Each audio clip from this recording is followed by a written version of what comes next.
This week at NASA. Launch key inserted. Onboard systems have now been switched to onboard control. The commander's cockpit displays and controls have been activated. We feel great. Everything's in order. We're ready for launch. Ignition. And liftoff. Following their launch from the Baikonur Cosmodrome, NASA flight engineer Chris Cassidy and his Expedition 3536 crewmates, Soyuz commander Pavel Vinogradov, and Russian flight engineer Alexander Mazurkin are now safely aboard the International Space Station. Contact and capture confirmed at 9:28 p.m. Central Time. The trio was welcomed by ISS Commander Chris Hadfield, Tom Marshburn of NASA, and Roman Romanenko of the Russian Federal Space Agency. The three newcomers begin a 6-month residence of the world's only laboratory in microgravity. The SpaceX Dragon cargo ship is seen here moments before splashing down in the Pacific Ocean west of Baja California after its fiery re-entry of Earth's atmosphere. Among the 2 tons of cargo returning with Dragon are investigations that could aid in food production, help develop more efficient solar cells, detergents, and semiconductor-based electronics, and help scientists continue to examine how the human body reacts to long-term spaceflight. Engineers at the Marshall Space Flight Center completed assembling and welding 2 identical pieces of hardware for NASA's new Space Launch System, or SLS.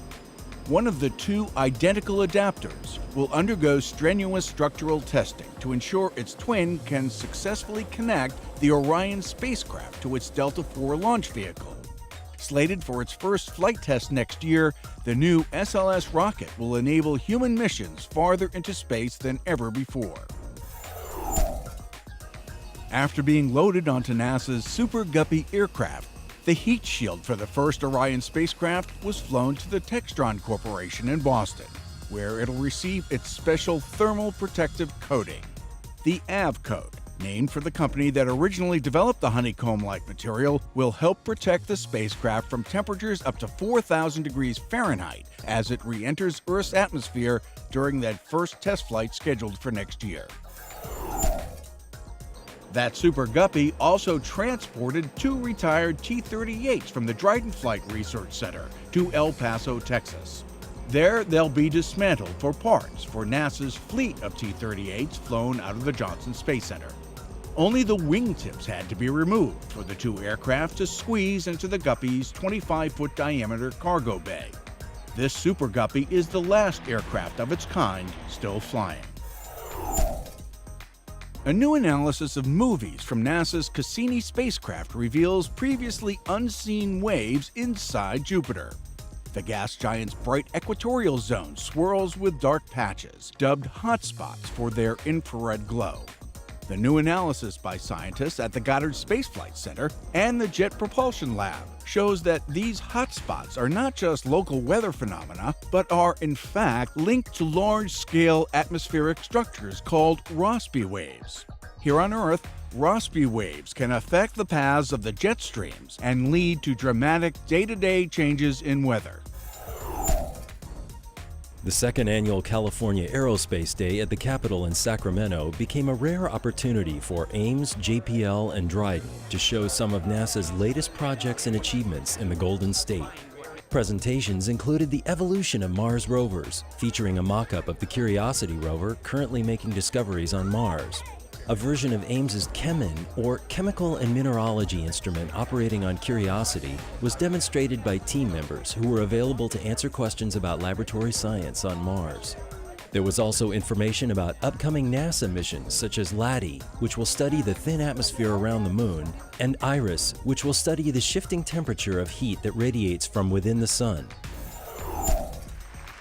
Maryland Congressman Steny Hoyer held a town hall question and answer session with employees at the Goddard Space Flight Center. Hoyer, who represents the center's district, thanked the men and women of Goddard for their contributions to the scientific community, advancing our understanding of the Earth, the solar system, and beyond. You continue to enrich the life of our nation and indeed advance the cause of human understanding of the universe and our place in it. I want to thank all of you for all you do all the time. Sí hemos estado en el espacio. La NASA es una organización NASA held its first ever Google Plus Hangout in Espanol. Earth scientist Erica Podest and principal investigator and systems engineer Michaela Munoz Fernandez, both of the Jet Propulsion Lab, shared stories and answered questions about their career paths and contributions to America's space program. This Google Plus Hangout in Espanol was sponsored by Science for Girls, a NASA partnership with libraries for National Women's History Month.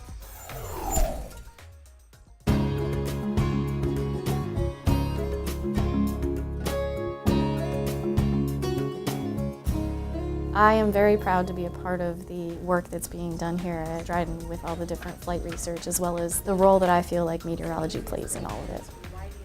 My name is Francesca Hudis, and I'm a meteorologist at NASA Dryden. We forecast for specifically not only the type of aircraft, but exactly where they're going to be flying. We give them what we call a pinpoint forecast. We cover projects from X-48, which is a small UAV. Then we get things as large as the 747, the SOFIA project, which flies all the way up to Northern California, across the Pacific, halfway to Hawaii and back within 8 or 9 hours, which requires looking at if they're going to encounter any clouds or turbulence and things of that nature, as well as the conditions when they get back. We do a lot of work with the F-18s and the F-15s as well, a lot of the supersonics projects. Being a pilot myself has definitely given me a better understanding of what the pilots are looking for.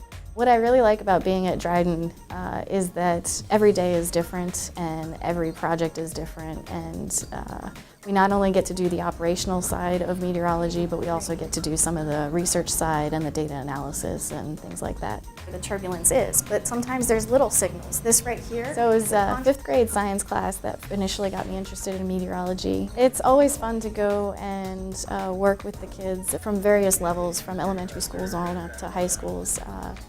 It's one of those things that relates back to how I got into meteorology and how it was just one little thing that got me interested. So to me, it's showing them what I love, and if even one of them happens to get even remotely interested in not just meteorology, but any of the sciences or the math, technology and engineering, that would just make my day. 5, 4, 3, 2, 1. A flock of animated birds has descended on the Kennedy Space Center Visitor Complex in Florida. The grand opening celebration on March 22nd welcomed the new Angry Birds space encounter amid excitement and fanfare. NASA astronaut Don Pettit, who helped launch Angry Birds Space while aboard the International Space Station, introduced the new attraction and its 6 interactive stations designed to inspire children to explore science, technology, engineering, and math. This is what hands-on learning is all about. A group of 4th and 5th graders from Hampton, Virginia came to a movie entertainment complex for a class in geometry and Newton's laws of motion. It all started with a bowling demonstration. An iPad beamed the action from the lanes into a nearby theater, where education specialists from NASA's Langley Research Center presented lessons to the students and an audience on the web. We model all of the forces that are acting on the vehicle in a computer, and then we fly it in the computer, and we see if we can land safely or not. And we do that literally millions of times. These are the kinds of lessons that stick in a kid's head, including one rocking a haircut made famous by a NASA Mars engineer. Before I bowl, I'm gonna think of all the equations in my head, see what would be the best places. Bowling and Mars, a unique way to capture students' attention. 2 years ago, on March 29, 2011, the first image taken of Mercury by an orbiting spacecraft was released by NASA. The Messenger spacecraft, which 11 days earlier had become the first spacecraft to achieve orbit around Mercury, captured this picture of previously unseen terrain near the small rocky planet's south pole. In the 2 years since, Messenger has imaged 100% of Mercury, revealing new data about the planet's topography, core, and the abundant water ice and other frozen materials in its permanently shadowed polar craters.